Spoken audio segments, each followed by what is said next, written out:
Hello and welcome back to Abstract Linear Algebra, the video course where we deepen our linear algebra knowledge. And in today's part 16, we will talk about the so-called Gramian Matrix, which is related to the orthogonal projection. This means today we will also learn how we can calculate a general orthogonal projection. But as you might already know, before we go into the details, I first want to thank all the nice people who support the channel on Steady, here on YouTube or by other means. And with the link in the description, you can download additional material for all the videos. And with that said, we can immediately start by recalling what we know about the orthogonal projection. Indeed, the best thing we have is this picture here, where we can see that each vector in the vector space can be decomposed in this way. So for subspace U, we have a vector P in the subspace and a vector N which is orthogonal to the subspace. And this means that N lies in the orthogonal complement of U. And the vector P that lies in U is what we call the orthogonal projection of the vector X onto the subspace U. And now we will show how we can calculate this vector P for a given subspace U. The only thing we assume here is that U is a finite dimensional subspace in the vector space V. And as given in the last videos, F is always a general F vector space together with an inner product. And now we assume that our subspace U is k-dimensional, which means we can find a basis with k elements. Hence, if we take the picture above, we see that we can write P as a linear combination with the basis B1, B2 and so on. And this is not a problem because you know this is one of the properties for a basis. And now we only need a good name for the coefficients, and maybe let's call them lambda. So we have lambda 1 times B1 plus lambda 2 times B2 and so on. So what we want to do now is to calculate these coefficients such that we get our orthogonal projection. Or more concretely, we assume that we already have such a decomposition and then we figure out what this implies for the coefficients. And in the end, we hope to get a nice formula for these scalars. Okay, very good. And now the overall idea is that we can just use what we already know from the one-dimensional case. And we can apply this one-dimensional case for every vector bj. Hence, the essential thing we have to do is to calculate an inner product. And there we have bj together with the vector x, which roughly speaking means that we project our x onto the direction of bj. And since we already assume that we have our decomposition, this gets much easier now. X is p plus n, and we can use the linearity of the inner product in the second argument, which results in two inner products, and there we already know that n is in the orthogonal complement of U. In particular, this implies that the second inner product here has to vanish. Therefore, only the first inner product remains, and there we can write P as the linear combination with the basis vectors. And there it should not surprise you that we can use the linearity of the inner product in the second argument again. In other words, we can pull out all the scalars and the sum. And now let's actually use a sum symbol to make everything shorter. And there it's important to know that now we have two indices, I goes from 1 to k and j is fixed from the beginning. So what you should see here is that we have k unknowns given as the scalars. And since our variable j also runs from 1 to k, we also get k equations. And now the perfect thing for us is that all these equations are linear equations. So as always in linear algebra, we can rewrite the equations with the unknowns with a matrix vector multiplication. So the whole system of linear equations we can put into a matrix. And we already know it's a k times k matrix. And in a similar way, we have to put the unknowns, the lambda factors, into a column vector. And finally, we also have a right-hand side for the whole system. And it turns out, as we have written the equation before, we find it on the left-hand side here. So in other words, for each j starting with 1, we can already put this to the right hand side here. Okay, then the only thing missing here is the matrix, and we know we can write each equation in one row of the matrix. This means the first entry here is B1 with B1, then the next one is B1 with B2, and then we continue until we get to B1 with BK. So you see, this is not a problem at all. It's just rewriting this equation here for j is equal to 1 and then into a matrix vector multiplication. And then for the second row here, we do the same for j is equal to 2. And then this continues until we get to the last row, which is the kth row. And there we have it. The equations we need to calculate the orthogonal projection are given in this matrix vector multiplication. So the solution of this system of linear equations gives us the scalars and therefore the orthogonal projection. And because of that, as you might already know, this matrix here gets a special name.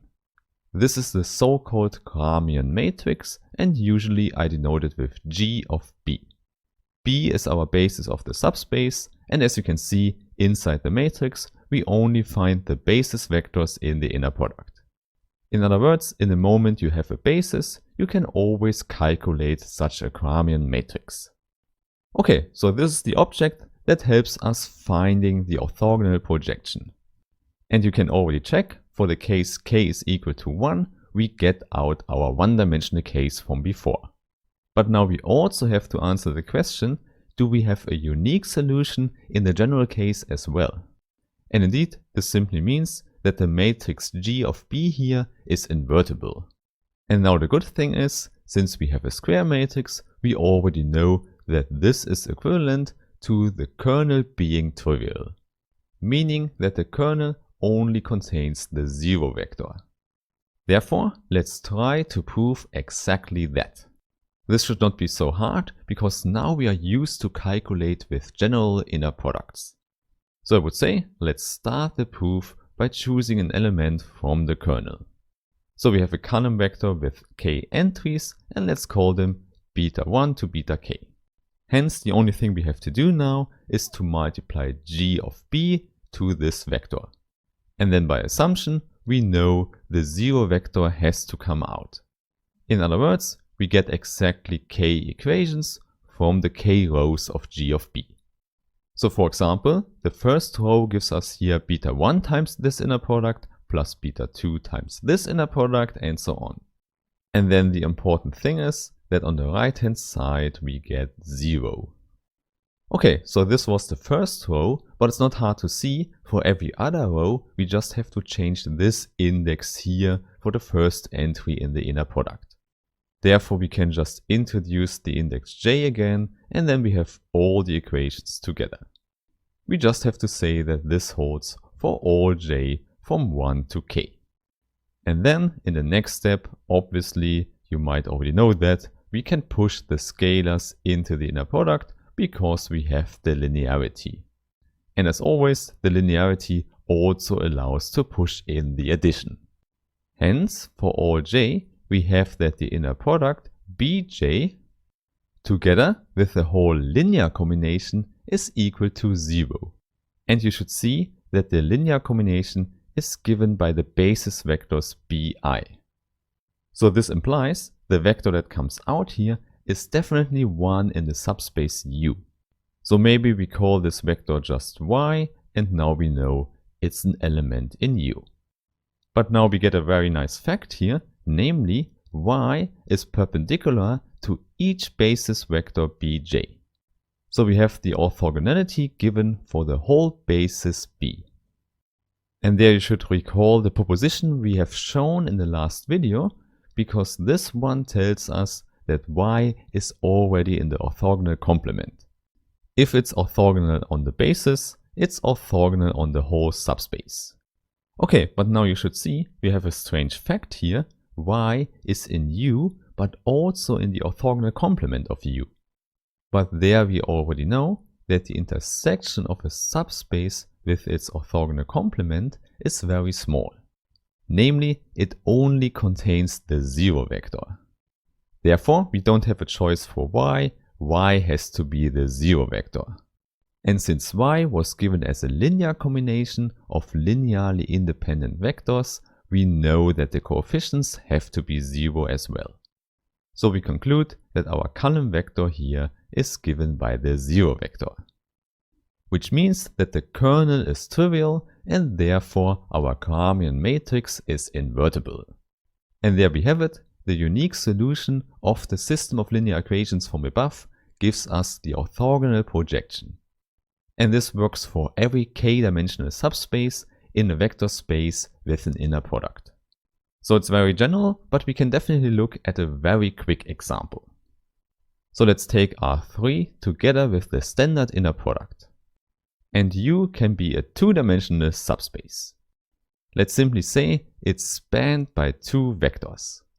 And now it should not be hard to see that they actually span the YZ plane. This means calculating the orthogonal projection of a given vector x should not be so complicated.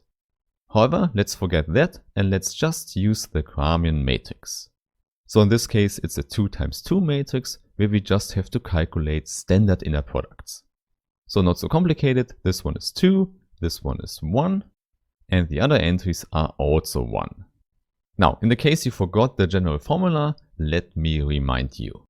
So there we have it, and the Gramian matrix on the left we've already calculated because it was just given by 4 inner products. However, now we also need the right hand side, which has 2 inner products where x is involved. This is something you should definitely remember, x is only included on the right hand side. And now the first entry here is 2 plus 1, so 3, and the second is just 1. Okay, and there we have it. Now we just have to solve a system of linear equations. And maybe for that, let's use the short notation as always. So here we want the row echelon form, so we could first multiply the second row by 2. And then, of course, we subtract the first row. So we get the result in the second row, which is 0, 1, and minus 1. So this is the row echelon form, and we get our two solutions. First, lambda 2 is equal to minus 1. And backward substitution gives us 2 for lambda 1. Then let's put the conclusion here on the left hand side. We can write the orthogonal projection P as 2 times the first basis vector minus 1 times the second basis vector. And then you see, it's not a surprise, what we get is 0, 2, 1. So exactly what we expected when we want to project this vector here orthogonally to the YZ plane. So indeed, the x component vanished here. Okay, so now you have seen the Gramian matrix in action, and in the next videos I will show you how we can improve this whole setup even more. Therefore, I really hope we meet again and have a nice day. Bye bye.